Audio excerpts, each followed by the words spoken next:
of Mark. If you have your Bible, mga kapatid, with you, Bible's up.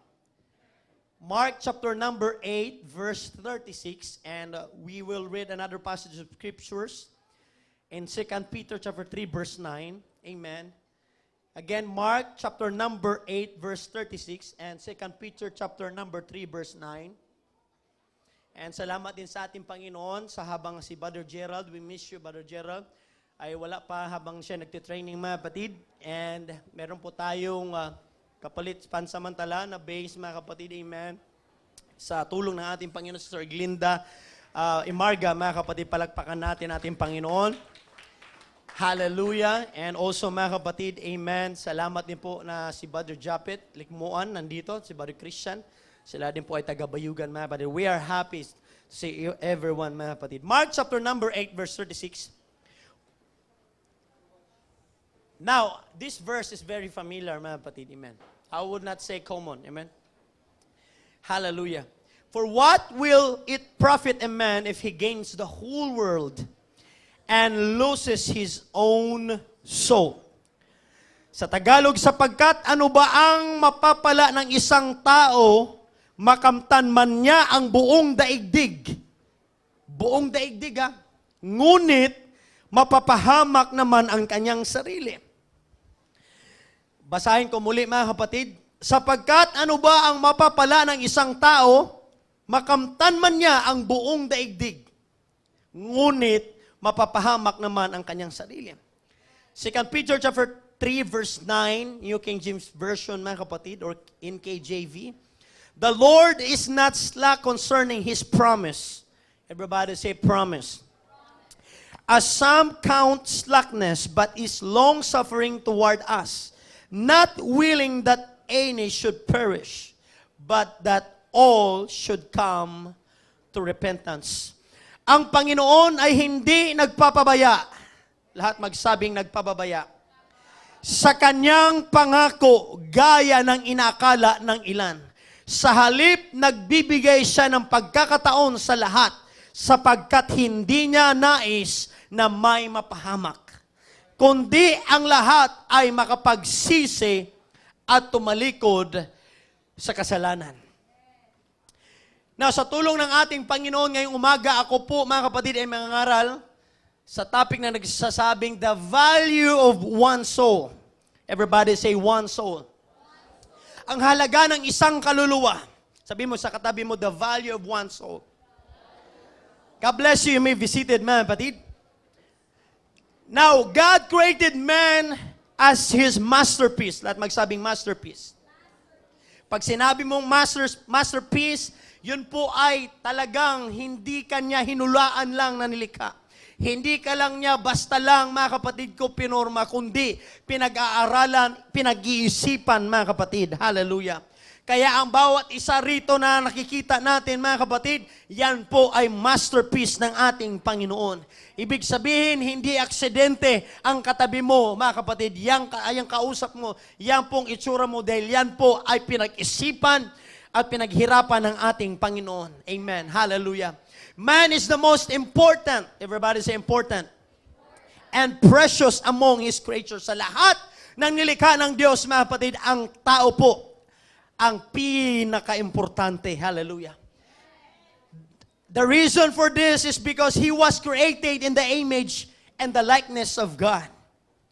Sabihin mo sa katabi mo, likeness. You are created in the likeness of God. Kaya yung katabi mo, whether you like it or not, he or she created in the likeness of God. He was not created in the image of an animal like monkey, mga kapatid, or something that evolved from a microscopic or a single-celled bacteria. Sinasabi ni Charles Darwin, mga kapatid, they believe and taught that. Hallelujah. But in reality, we are not animals as science teaches, but we are like God. Everybody say, praise the Lord. When we were created, the model was not some, mga kapatid, or pre-created animal, but God Himself. Hallelujah. We're God's image or replica. In Genesis chapter 1, verse 26 to 27, we have a soul that animals, na wala sa animals, mga kapatid. Ikaw at ako ay inayos at pinag-isipan at pinaghirapan. Hallelujah. At higit sa lahat, binigay ng Diyos ang Kanya pong the best. Dahil ikaw po ay nilikha ng Panginoon ayon sa Kanya pong wangis, mga kapatid. Kaya every time na makita mo ang iyo pong asawa o kapatid sa Panginoon, siya po, mga kapatid, hallelujah, ay nilikha o replika ng ating dakilang Diyos. Hindi man matanggap sa ating pananaw at sa ating mga carnal eyes na yung katabi mo ay replika ng ating dakilang Panginoon. But in reality, hallelujah, real talk, hindi po ikaw basta-basta lang na nilalang o ikaw may kumpara sa iba. Ikaw po, hallelujah, ay nilikha ng Diyos na ayon sa Kanyang imahe. Kaya kung ikaw po ay titingin sa salamin o saan man, dapat ipagmalaki mo ang iyong sarili dahil ikaw ay nilikha ng Diyos, mga kapatid. Kaya huwag kang pumayag na ikaw ay galing sa unggoy o anumang klaseng animals, mga kapatid. Hallelujah.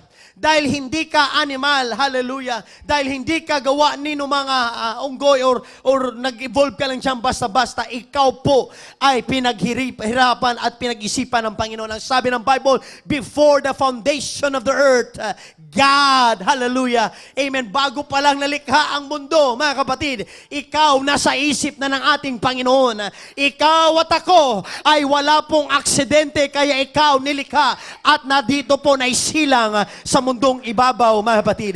Kaya huwag mong pagsisihan ang itsura mo o ang iyo pong kalagayan, may kapansanaman ka man o wala, perpekto man sa tingin ng iba o hindi ka man perpekto, nilalait ka man, ngunit sa mata ng tao lang yan, ngunit sa mata ng Diyos, ikaw ang pinaka-importante at pinaka-mahalaga.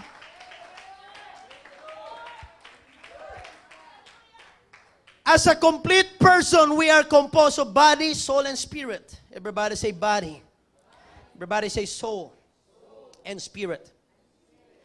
Now, two of which were derived from God. Now remember, God, wala po ang ating Panginoon, mga kapatid ko, body. Dahil siya po ay hindi po, amen, nung siya ay Panginoon, wala po siya, mga kapatid ko, katawan. He has a soul and spirit. Now, God has a soul, according to Hebrews chapter number 10, verse 38. And spirit, according to Genesis chapter 6, verse 6. Now, in fact, His essence or nature is spirit. John 4:24. God is a spirit, and they that worship Him must worship Him in spirit and His truth. And truth. A spirit, He is incorporeal, invisible, immortal, omnipresent, and eternal. Dahil ang ating Diyos, wala po siyang physical body, mga kapatid, except in the person of Jesus Christ. When He was manifested in the flesh, 1 Timothy chapter 3, verse 16, and Acts chapter 20, verse 28, and without controversy, great is the mystery of godliness. God was manifested in the flesh, justified in the spirit, seen by angels, preached among the Gentiles, believed on in the world, received up into in glory. Hindi maikakaila na pagkakadakila ng hiwaga ng ating sinasampalatayanan. Siya ay nahayag sa anyong tao, pinatunayang matuwid ng Espiritu at nakita ng mga anghel. Ipinangaral sa mga bansa, pinaniniwalaan sa sanlibutan at itinitaas sa kaluwalhatian. Nung ating pong Diyos ay nagkatawang tao, hindi po ibig sabihin na dalawa o tatlo higit pa ang ating Diyos. Kung siya ang Diyos, hindi niya na kailangan ng isa pang Diyos. Dahil nung ikaw po ay nilikha, mga kapatid ko, ng ating Panginoon, hindi 3, 5, 10 ang Panginoon, kundi nag-iisa lang siya. At tandaan nyo ito, hindi siya nalilito, amen, or nahihilo sa paglikha mo, mga kapatid. Dahil ikaw ay pinag-isipan ng ating dakilang Panginoon. Hallelujah. In Acts chapter 20, verse 28, therefore take heed to yourselves and to all the flock, among which the Holy Spirit has made you overseers, to shepherd the church of God, which He purchased with His own blood. Sa Tagalog, ingatan ninyo ang inyong sarili at buong kawan na inilagay ng Espiritu Santo sa inyong pangangasiwa. Pangalagaan ninyo ang iglesia ng Diyos na kanyang tinubos sa pamamagitan ng dugo ng kanyang anak. For God so loved the world that He gave Himself. Hallelujah. That He sacrificed instead of us, mga kapatid. That's why, what makes man precious and most valuable is not, everybody saying, is not his body. Tingnan mo yung katabi mo. Yung cuties mo ngayon, yung beauty mo ngayon, may expire din yan. Sabi mo sa katibong, may expire din yan. Ang mahalaga, hindi mahalaga sa tao yung, sa Diyos yung kanyang katawan mo, mga kapatid. Dahil pango ka man, palwa ka man, ilong ka man. Sabi nga ni Brother Lalang, nung bumiyahe kaming Patagaytay, pinacheck ni Papa yung gulong kung plat ba. Pagtingin niya, di man gulong ang plat, yung ilong man nakasakay ang plat. Diba, madalas tayong nilalat dahil sa panlabas na anyo, pero pag sinabi mong binasa mong Bible, hindi mahalaga sa Diyos ang iyo pong panlabas, mga kapatid ko. Amen. Ang sabi dito, mga kapatid, hallelujah, ang sabi dito, mga kapatid, ang pinakamahalaga, amen, ang hindi po ang katawan, mga kapatid, dahil ang katawan ay babalik sa alikabok. John 6:33, kung basahin natin yan, mga kapatid, hallelujah, it is the Spirit who gives life. The flesh profits nothing. Sabi ng Bible, the flesh profits nothing. Amen? Ibig sabihin, mga kapatid, hallelujah, ang ating laman ay wala pong kwenta pagdating ng araw, mga kapatid. The words that I speak to you are spirit and they are life. Ang Espiritu ang nagbibigay buhay. Hindi ito magagawa ng laman. Ang mga salitang sinabi ko sa inyo ay Espiritu at ito ang nagbibigay buhay. Now, Ecclesiastes 12 verse 7. Then the dust will return to the earth as it was, and the Spirit will return to God who gave it. Alalahanin mo siya bago manumbalik sa alikabok or alabok ang ating katawang lupa at ang ating hininga ay magbabalik sa Diyos na may bigay nito. You see, mga kapatid, hallelujah, ang ikaw at ako, hallelujah, iyo pong hininga ay walang ibang pinanggalingan kundi ang ating dakilang Panginoon. When God breathed into your nostrils, then the man became alive. Hallelujah. Without the breath of God, hallelujah, wala po ikaw buhay, mga kapatid. Kaya anumang kwenta o silbi, amen, ang iyo pong panglabas na nyo, sa ngayon ay pinagmamalaki natin yan. Pero sa mata ng Diyos, pare-parehas po tayo, mga kapatid. Dahil ang mahalaga sa ating Panginoon, ang iyong espiritu. Dahil ang laman, hindi po yan babalik sa Kanya. Ang iyong laman ay babalik sa alabok at ang iyong espiritu ay babalik sa Kanya. But His soul, spirit, it is the spirit or soul that God wanted to redeem or buy back. Everybody say buy back.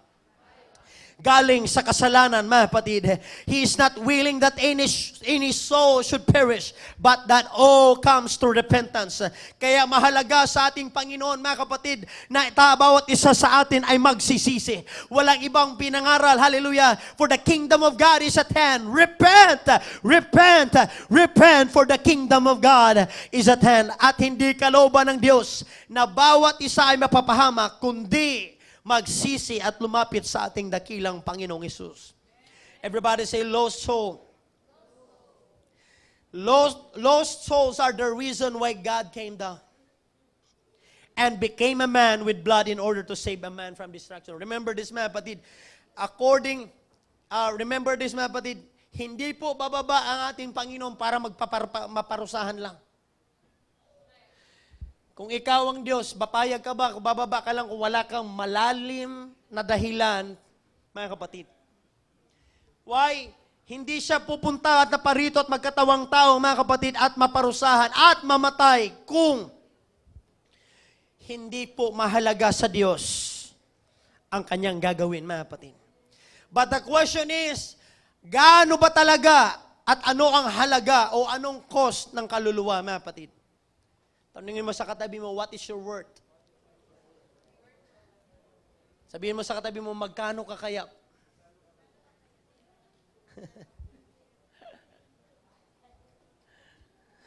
Amen. Magkano kaya ang ating, yung pong mga sarili, mga kapatid? Remember this? Did you know, mga kapatid, the richest man today, Elon Musk. He is the richest man today. Net worth of Elon Musk, alam niyo kung magkano mga kapatid? $220 billion. Yan yung halaga niya. $220 billion. Ito mga kapatid, kung si Elon Musk ay $220, Jennifer Lopez kaya magkano mga kapatid? Hallelujah. Now, if Elon Musk worth $222 billion, Jennifer Lopez once insured her body for $1 billion. Ilan lang yan sa mga kilala or sikat mga kapatid at meron pang maraming ibang mga businessman na gabi, billion and million ng kanila pong mga halaga mga kapatid. Another example is Solki Fibian or Abdul here or aka Marwan. Naalala nyo pa si Marwan? Sub 44 mga kapatid, ang kanya pong presyo sa kanyang all of $5 million. Wanted as a terrorist mga kapatid. 8 years ago, he was killed by SAF and nobody knows where the 5 million went, Brother Jobs. He died with the collateral damage of 44 massacre. Special forces, but to a scientist, if you ask scientists, mga kapatid, how much does a soul cost? Sabi mo sa katabi mo, magkano? According to Dr. Harold Morowitz, if you search that, Yale University biophysicist, mga kapatid, the proteins, enzymes, RNA, DNA, amino acids, and etc. Your body composed of that, mga kapatid. Yung katawan mo, pag tinignan mo, napakarami niyan, mga kapatid. Hallelujah. Amen. Protein mo pa lang, RNA, DNA mo pa lang, mga kapatid, that make up the stuff of like might, you know what cost, according to scientists, $6 quadrillion. Yan ang presyo mo. $6 quadrillion. Napakalaking amount ng pera niyan, mga kapatid.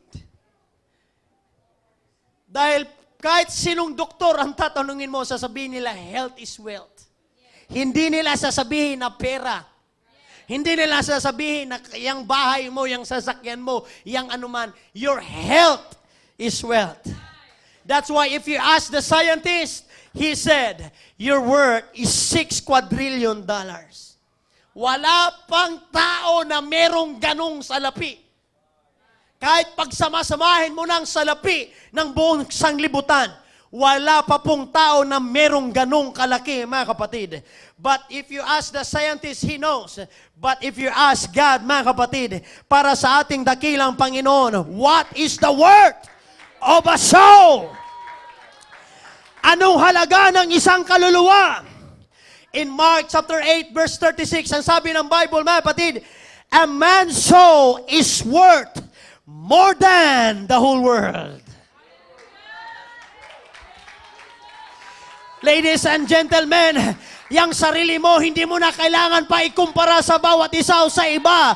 Yes, sikat man sila o kilala man sila sa sanlibutan, pero ikaw at ako na naglilingkod sa Diyos at nakakilala kay Jesus na tagapagliligtas ng ating pong mga buhay, ikaw at ako ay lubos na pinagpala sa lahat.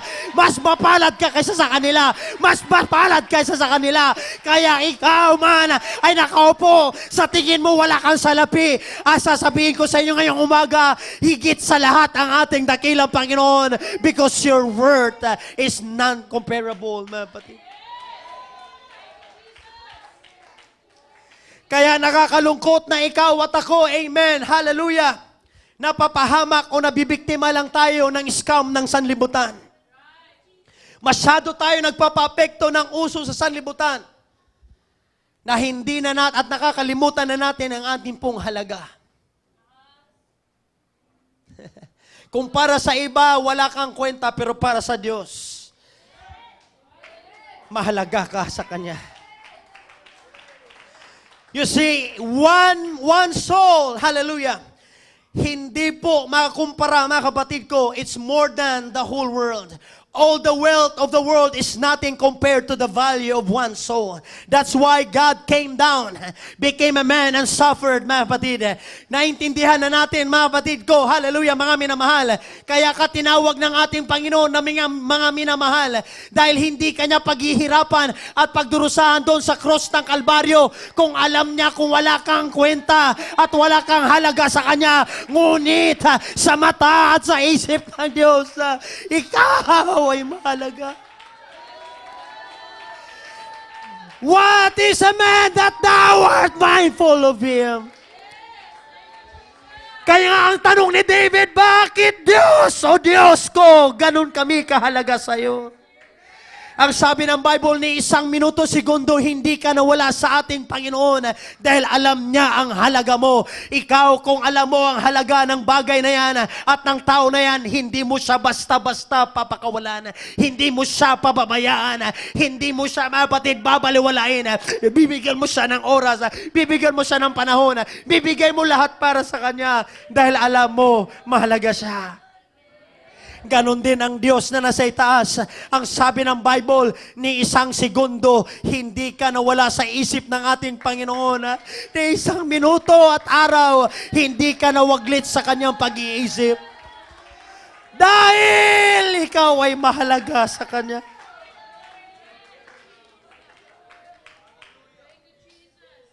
Kaya nakakalungkot na ikaw at ako. Lahat ng binibigay ng Diyos sa atin, mga kapatid, ay ating binabaliwala. Yung oras natin, instead na dapat tayo, mga kapatid, magbibigay ng panahon sa Kanya, araw na lang ng linggo, pinagkait pa natin sa Kanya. Pero ang Diyos, araw-araw Kanyang pinipili, mga kapatid. Ikaw, optional na lang si Lord, mga kapatid. Ang Diyos, hindi Kanya pinag-iisipan, mga kapatid, na ito, okay ba ito? Ikaw, tao, mag-iisip ka pa ng 2 o 3, 5, 10. Kung siya ba talaga ang Diyos mo, mga kapatid. Hallelujah. Kaya ngayon, ikaw, tao, amen. Ikaw na alam mo ang halaga mo sa ating Panginoon, alam mo rin kung ano ang way o dapat na pahalagan mo din ang nagpahalaga sa iyo. Everybody say, praise the Lord. That's why the value of one soul, amen, ay higit pa sa isang mundo. Isang tao pa lang yun, mga kapatid. Sa mundo, napakamura ng tao, mga kapatid. Isang bala ka lang, patay ka. And if your curbs is cremated and used as fertilizer, your cost is only $2.98. That is almost 200 pesos. Yan ang cosmos. Or 163.90 cents. Kulang pa ng pambili ng isang biik or isang bike, mga kapatid. Napakamura mo. Ganyan ang sanlibutan. Ganyan ang mga tao magtrato sa'yo. Ganyan ang mga way ng mga sasanlibutan, mga kapatid. Amen. Bababain ka, ibababa ka ng ibaba, mga kapatid. Hanggang sa mawalan ka ng value sa sarili mo. Alam nyo ang pinakamahalaga sa panahon ngayon? Yung bukod sa ating paglilingkod, kaligtasan sa ating Panginoon, yung tingin at value mo sa sarili mo. Bakit? Napakarami ng mga generation ngayon na wala ng halaga sa kanilang pong value, mga kapatid. Halos binibigay na kanilang mga sarili sa atin sa mundo, mga kapatid. Hallelujah. That's why, hallelujah, kung sa mundo napakamura natin, pero sa Diyos napakamahal o napakahalaga natin, mga kapatid. Isipin na lamang natin, the God who created all things, the God who created all things took your place and died for you. The question is, who are you anyway? Sino ka ba na mas pinahalagahan mo yung ibang bagay kaysa sa Kanya? Sino nga ba tayo na mas pinili niya, mga kapatid? Sino nga ka ba nung ikaw, mga kapatid, walang kakwenta-kwenta ni kahit mga tao, hindi ka pinipili, mga kapatid, pero siya, pinipili ka niya, mga kapatid. Pinapahalagan, minamahal, hallelujah. Dahil para sa Diyos, ikaw ay napakahalaga. Now, if Jesus our God value you as more than the whole world, everybody say whole world. we must also value our soul. The Bible says, don't you know that your body is the temple of the Holy Ghost?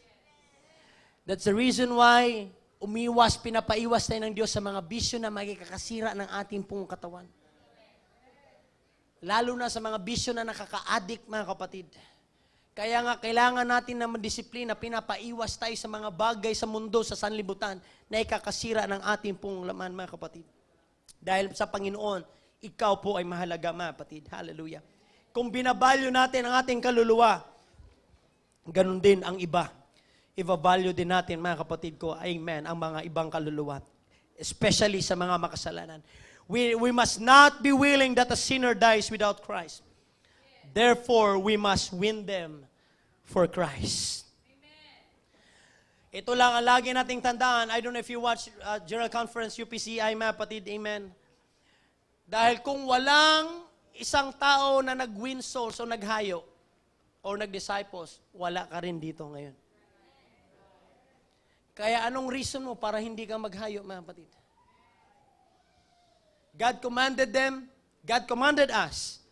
Hindi sinabi ng Bible, pastors, singers, worshipers, leaders, no. Ang sabi ng Bible, go ye into all the world and make disciples. Teach them. Pero tayo, namimili lang tayo ng ministry.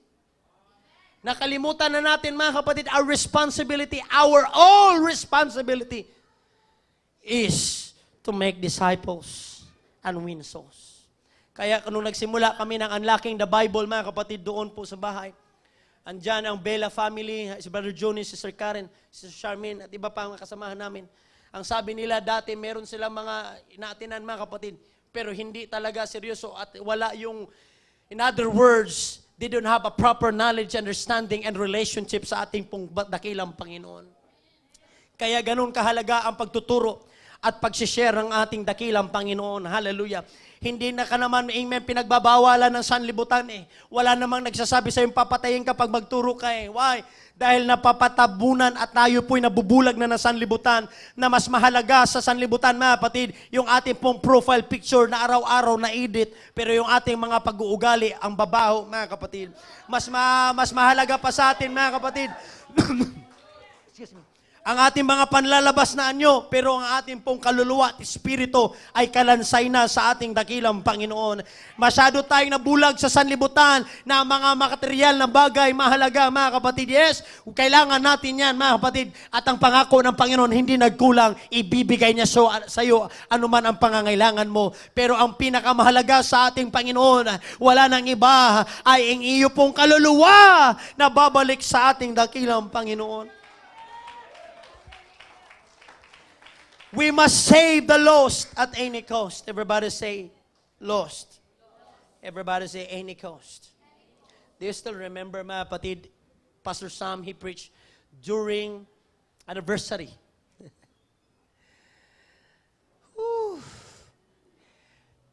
If you remember Book of Acts, mga kapatid, dumating sa point na lahat sila nagkaisa para sa gawain ng ating Panginoon. In fact, yung iba, binenta nila yung mga bagay na wala namang, nag-standby na lang. Para may presyo, binenta at itunulong. Para, alam nyo anong goal nila? Para maipangaral ang salita ng ating Panginoon. That's why your giving and your love offering, your tithes offering is not a waste, mga kapatid. Dahil maraming mga kaluluwa dyan ang ating mabot. How much more? They have experienced revival. And the Bible says, and the Lord added them soul daily. Anong sikreto, mga kapatid? They are united, mga kapatid, as one goal. As they serve one God and one body in Christ. Kung naintindihan natin ang great na revival na parating, kung naunawaan natin ang dakilang pagligtas ng ating Panginoon, ang sabi ng Bible, mga kapatid, sila po ay nagkaisa. Ang sabi ng iba sa mundo, ang religion, pera-pera lang yan. Hindi nila naiintindihan, mga kapatid, ang point. Ang sabi ng ibang religion, pera-pera lang yan. Ano bang hiningi sa atin ng Diyos? Kapalit ng hininga mo. Magkano lang ang hiningi natin, Panginoon? In fact, wala yan sa katiting sa binigay ng Diyos na buhay at pagpapala sa atin, mga kapatid. Ang kailangan lang ng ating Panginoon, hallelujah, ay pagsilbihan at maglingkod ka sa Kanya ng buong puso, lakas at kaluluwa, mga kapatid, at automatic susunod na dyan ang mga bagay na yan. Dahil kung tunay at totoo kang nananamba at naglingkod sa ating Panginoon, automatic na yung kamay mo, mga kapatid. Amen? If you touch the heart of God, His hands will follow. Same thing with us. Sino bang pinakamamahal natin, mahalaga sa'yo na bagay, automatic yung bulsa mo. Kung alam mo na mahalaga, na kailangan mo, yun ang automatic na bulsa mo. Naintindihan nyo na kung bakit may great revival in the book of Acts, mga kapatid, during that book of Acts? Why God challenged you? Test me, prove me that you will give your tithes and offering. Bakit ka chinalis ng ating Panginoon? Hindi para kay pastor, sa church lang, mga kapatid. Because God knows, if you will do that, mga kapatid, God prepared a great revival for the church. Kaso ginagamit ng kaaway, dahil kahinaan nga, dahil kinukot pa natin, the love of money is the root of all evil. Yung pera na, that's why God said, the love of money. Pero kung kapag ikaw po hindi nagpa-slave ng money, mga kapatid, then you are the rule of the money, then you are responsible, mga kapatid, then God will bless you in more, mga kapatid. Hallelujah. Dahil ang sabi ng Bible, ang maturunong at matutong magbigay, siyang tunay na pagpalain ng ating Panginoon. Dahil kung ikaw, tayong lahat, alam mo na mahal mo pamilya at asawa mo, hindi ka mag-iisip, magdadalawang isip, magbigay ba o hindi, Baderico, di ba? Ganon din ang Diyos sa'yo.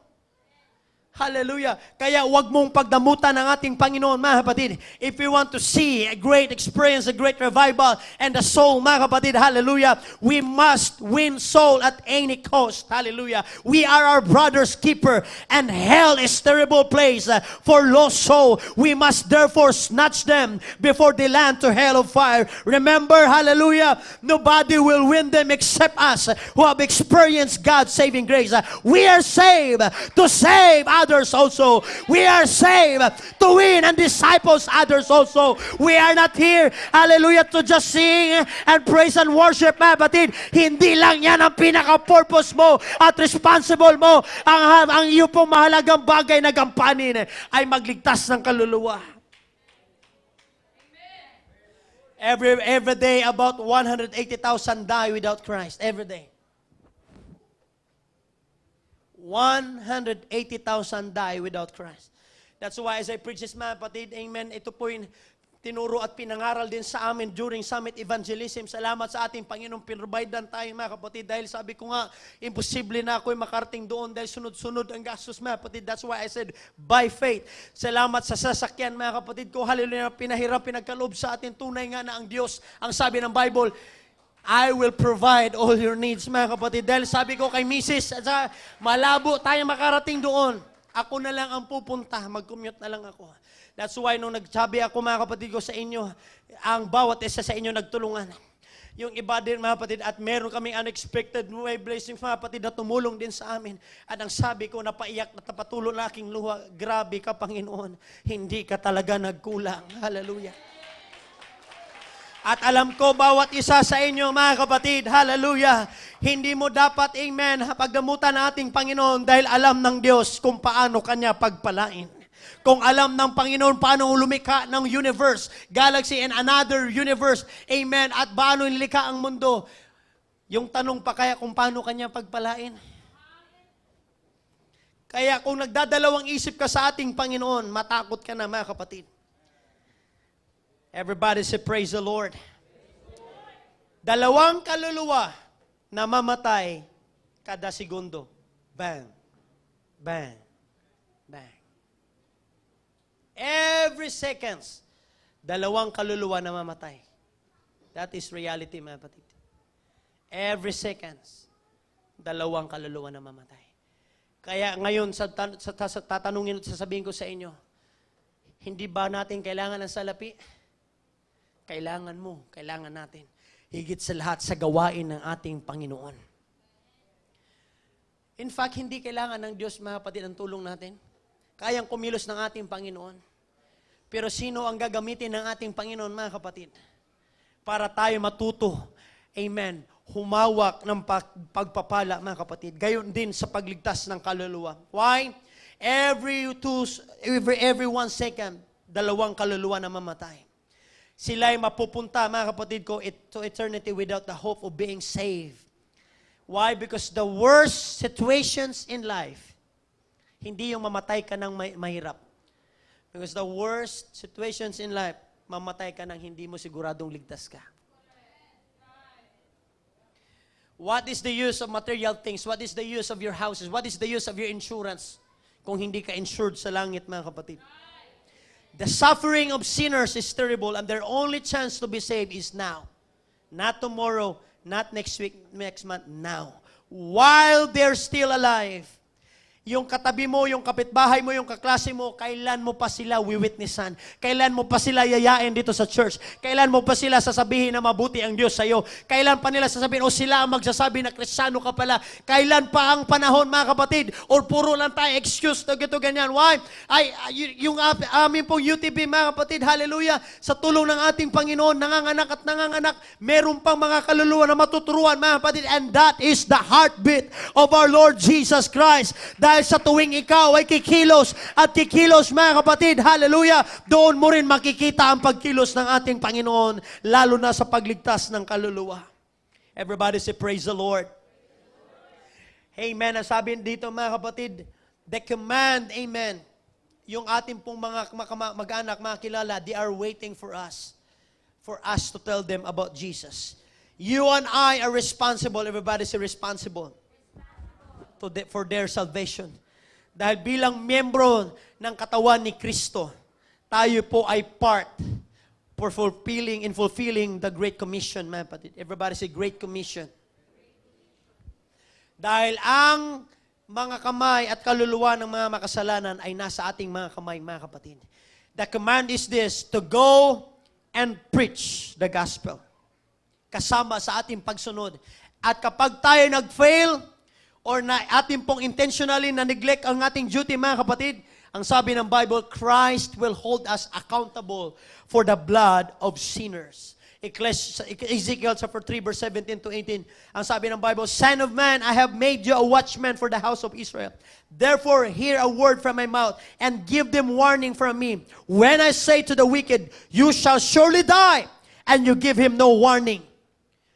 Hindi mo binigyan ng paalala, hindi mo man lang sila na witnessan, hindi mo man sila naturuan. Ang sabi ng Bible, mga kapatid, nor speak to warn the wicked from his wicked way to save his life. The same wicked man shall die in his iniquity, but his blood I will require at your hand. Ezekiel, anak ng tao, ginagawa kitang bantay ng bansang Israel. Makinig ka sa aking sasabihin at bigyan mo sila ng babala. Kapag sinabi kong tiyak na mamamatay ang mga taong masama at hindi mo sila binigyan ng babala upang sila'y makapagsisisi, ang mga tao ngayon iyon ay namamatay dahil sa kanilang kasalanan. Ngunit pananugutan mo sa akin ang kanilang kamatayan. You see, that is our duty and responsibility. Ladies and gentlemen, whether you like it or not, you have duty and responsibility. The reason why God was manifested into the flesh to buy back us, mga kapatid, to snatch us from hell. Because we are, nagpaparid na tayo papuntang impyerno, pero dahil sa biyaya at habag ng ating Panginoon. Pero ikaw at ako, kapag puro ka lang ayahay dyan, mga kapatid, ilang taon na tayong inuugatan sa ating dakilang Panginoon, hanggang sa ngayon, mga kapatid, lagi na lang ating, dahil po kasi, Pastor, I'm not worthy, puro tayo excuse, mga kapatid, hindi kasi ako, sasabihin natin yan sa ating Panginoon sa huling araw. At sasabihin din ng ating Panginoon sa iyo, wala ka ng excuse. Dahil huhusgahan tayo ayon sa ating mga gawa. We will not only be guilty of the sin of omission, but we don't value a soul as God values. If Christ has suffered and died for their souls, we should also the same, mga kapatid. Everybody say the same. Hallelujah. Dahil kung ganoon po, mga kapatid, pinaghirapan ng ating Panginoon, binalyo ng ating Panginoon ang kaluluwa, ikaw din dapat, ganun din dapat ikaw, pabigyan mo ng pahalaga ang mga kaluluwa, mga kapatid. If Christ suffered and died for their souls, we should also the same. The apostles, according to history, suffered martyrdom while preaching the gospel. They offered their lives as a sacrifice for the salvation of lost souls. Why? Because they value the sinners as souls, as God values them. More precious than the whole world. At para malaman natin, mga kapatid, these are the apostles and disciples of Jesus Christ. Hindi natin makita. Paano sila namatay? John the Beloved died a natural death. James, son of Zebedee, was beheaded, pinugutan ng ulo sa Jerusalem. Matthew was slain with a sword in Ethiopia. Stephen was stoned to death at Jerusalem. Apostle Paul was beheaded at Rome under Nero. Pinugutan ng ulo, mga kapatid, under Nero. Andrew was martyred on a cross at Petra in Achaia. James, brother of Christ, was thrown from the pinnacle of the temple and then killed with a club. Philip was hanged against a pillar of Hierapolis, a city of Persia. Bartholomew was flayed alive at Albahapalis in Armenia. Thomas was killed with a lance and Coromandel in India. Simon the Zealot was crucified in Persia. Thaddeus was shot to death with arrows. Peter was crucified upside head down at the Rome. Nung si Peter po namatay, paano siya namatay? Pinako siya ng cross, pabaliktad, ang ulo na sa baba, ang paa na sa itaas, mga kapatid. Matthias, Judas' successor, was stoned, then beheaded. Barnabas was stoned to death at Salonika. You see, mga kapatid, nakita mo ang kanila po mga sakripisyo, at bakit hindi sila natatakot mamatay? Because they know the value of the soul. Pero ikaw, yung tithes na nga lang na 10 piso, pinag-iisipan mo pang ibigay sa Panginoon? Para lang naman to kaya ang isip adagan natin, yung ganun yung polluted mindset natin, mga kapatid. Yung pangdaraya ng kaaway. Yun agad ang iniisip ng tao, mga kapatid. Ganito, ganyan. Because the soul of a sinner is very precious. Hindi mo dapat bigyan ng tag price yan, mga kapatid. Walang kapalit niya na presyo. Amen. Hallelujah. Dahil yan po ay napakahalaga. Hallelujah. Gayon din, we must be serious and concerned enough to take soul winning and making disciples a soul matter. Every church and every member must become a disciple maker and a minister and a soul winner because of the value of one soul. Dahil kapag hiningi mo sa Diyos na kung sana makita mo lang kung paano tumingin ang ating Panginoon sa mga kaluluwa. Because the way God sees them, if you pray for that, because the most valuable and precious creature of God is you. Let me say that again, the most valuable and precious creature of God is you, mga kapatid. Let us stand to our feet.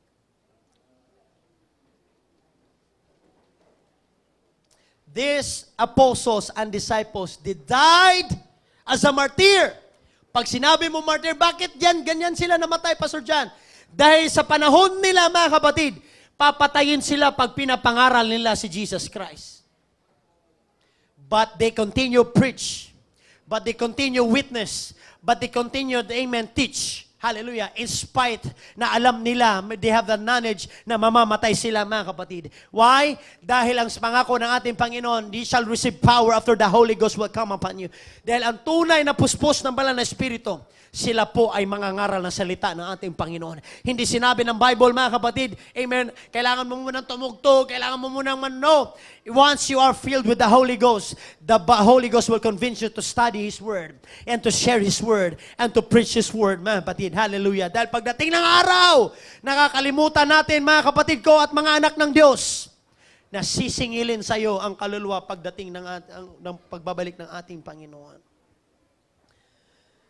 Because the right question here, mga kapatid, hindi mo mapipili ang kamatayan mo. Kahit gaano ka pa kagwapo, kaganda, kayaman, hindi mo mapipili ang kamatayan mo. But to them, they chose to die. What? At the hands of our Lord Jesus Christ. Alam nila, mamamatay sila pag nagturo. Pero pinagpatuloy pa rin nila, mga kapatid. Pero ikaw at ako, walang government na papatay sa iyo pag magturo. Sa ibang bansa, bawal pa nga, mga kapatid eh. Pero ito na lang ang isipin mo. yung unang na-witnessan na tao at nag-witness din, hanggang sa nag-witness din, hanggang sa umabot tayo at ikaw at ako ngayon, nakakilala ng tunay. Kaya yung relihiyon natin, salamat, malaking tulong sa atin. Pero ang tunay na magliligtas sa atin, ang Panginoong Diyos. Now, if God value you, napakahalaga at napaka-importante ka sa Kanya, dapat ikaw din pahalagan mo ang sarili mo. Dahil kung ikaw tunay na nagmamahal sa ating Panginoon, mamahalin mo din ang sarili mo. Hindi mo kailangan kainggitan ng iba. Hindi mo kailangan pagsilosan ng iba. But if you truly love God, then you will understand and realize, mamahalin mo din ang tunawain ng sarili mo. At pagkatapos nan, mamahalin mo din ang iba kagaya ng sarili mo. That is the right, mga kapatid ko. That is the right, mga kapatid. Why? Dahil marami sa atin, mga kapatid ko, amen, nagmamahal sa mga bagay na wala namang kwenta. Pero kapag sa Panginoon ka, nagtunay na nagmamahal, ang pangako ng ating Panginoon at Kanyang panumpa sa iyo, you will have eternity and eternal, amen, life awaits for them that love them. Because at the end of the day, the Bible says, welcome, thou good and faithful. Let's try to break it down. Welcome. The word welcome. Ang sabi ng Bible, the first word is faithful. Sunod is servant. You see, the qualification of heaven is this. You are faithful and you are servant. Kung ayaw mong sumunod sa kalooban ng ating Panginoon, paimportante tayo lagi, mga batid. Ang alam lang natin kumanta, mangaral dito sa pulpito, sumakay at magpaayahay, nakalimutan mo na ang responsibility mo. You are also a servant. Servant means he is willing, mga kapatid, to submit fully to the authority of God. Servant means he is available always to our God. Ibig sabihin, the word welcome, thou good, faithful servant. Welcome. And sabi ng Bible, come, inherit my kingdom. That's why, kung matagal na ng panahon, hindi ka na nakapag-witness at yung puso mo nawawala na sa tunay na layunin ng ating dakilang Panginoon. Kapatid, mahalaga ang ministry mo, pero meron pang mas mahalaga dyan. Yan yung paghayo ng kaluluwa. And to tell them and preach them and remind them that Jesus Christ will come again. And the lake of fire, ang dagat-dagatang apoy, hindi po nagbibiro. But to them who will follow to obey the gospel and to Christ, will receive eternal life. I tell you, my brothers and sisters, it's time to pray ourselves today. Hallelujah. Alam ko, nag-aasam tayo ng tagumpay sa ating Panginoon. But you know what? The promise of the Lord, seek ye first the kingdom and His righteousness, and all these things shall be added unto you. If you seek Him first, His will and His desires. And for us, mga kapatid, hallelujah, is to stay the right relationship sa ating Panginoon at ituro at ipangaral ang Kanyang salita, mga kapatid. I tell you, church, the Lord will show you great and mighty things. He will provide. He will make miracles. Gagawin ng lahat ng Diyos sa iyo because God sees that you are working for the kingdom of God. Nasaan na yung mga prayer natin dati? Lord, maghahayo ako ng kaluluwa. Nasaan na yung mga prayer natin dati? God, tulungan mo ako magturo ng salita mo. Why? Dahil masyado na tayong natatabunan ng social media na ang mga naha-highlights yung mga singers, yung mga naha-highlights yung mga preachers. Pero ang mahalaga sa ating Panginoon ay hindi ka lang singers or preachers, kundi ikaw din ay ikaw disciple makers at ikaw din ay soul winners sa kaharian ng ating dakilang Panginoon. Because at the end of the day, hindi ang ministry ang hinanap lang ng ating Panginoon sa iyo, kundi nasaan ang kaluluwa. Anong ginagawa mo? Anong ginawa mo? Dahil pagdating sa langit, wala kang ibang may pagmamalaki. Lord, may naidala akong kaluluwa. First, your family. First, your relatives. Then, your brothers and sisters in the Lord. Then, your friends, your classmates, your workmates. Do not forget that you have duty and responsibility to tell Jesus Christ, to tell the story of Jesus Christ, their lives. Palagpakan natin ating Panginoon as we come to the altar, mga kapatid. The altar is open. If you kneel down and talk to God, talk to the Lord, come. Come on. The harvest, the great harvest, ang sabi ng Bible, great harvest. Hindi sinabi ng Bible na harvest lang, but the great harvest, hallelujah, is ready to harvest, mga kapatid. But the problem, ang sabi ng ating Panginoon Jesus Christ, but the laborers are few. Where are the disciple makers right now? Where are the soul winners right now? Dahil sa huling araw, masyado na tayong dinadaya ng kaaway, mga kapatid. Masyado tayong nililinlang ng gawa ng sanlibutan at nakakalimutan na natin ang ating duty and responsibilities. That is to win souls. That is to win souls. That is to make disciples. That is to invite them. That is to share and teach and preach and tell the story of Jesus Christ in their lives. Dahil ikaw at ako ay naligtas. Hindi dahil, mga kapatid ko, sa mga gagandang programa sa sanlibutan, kundi dahil may tao na naghayo, dahil merong tao na nag-share sa iyong tatay, nanay, dahil merong tao nag-witness sa kabutihan ng ating dakilang Panginoon. Come on. Are you available to Christ? Are you available to Christ? Come on, that is our true duty and responsibility, to make disciples, to make disciples, to make disciples, and to bring them here into the feet of Jesus Christ. And sila sa gayong bagay, magsisi sila sa kanilang mga kasalanan at maglingkod sa ating dakilang Panginoon. Come on, pray, pray, pray, pray. Para sa Panginoon, napakahalaga mo, kapatid. How much more yung mga taong wala sa ating dakilang Panginoon. Yung mga taong naliligaw, mga kapatid ko, ng landas. Yung mga taong hindi pa nakakarinig ng salita ng ating dakilang Panginoon. Yung mga tao, hallelujah, hanggang sa ngayon naliligaw pa. Because our goal, this church goal, hallelujah, is soul, is soul, is soul. That the lost soul will reach. That the lost soul, hallelujah, sila po maakay natin. Matulungan natin, mga kapatid, hallelujah, sa tulong ng ating Panginoon. Huwag mo nang ipagdamot ang oras mo. Huwag mo nang ipagdamot ang salapi mo sa ating Panginoon. Simpleng bagay lang hinihingi ng ating Panginoon. If you love me more than this. Do you love God more than this? Do you love Him more than this? Kung tunay kang nagmamahal sa ating dakilang Panginoon, then teach and preach the Word of God.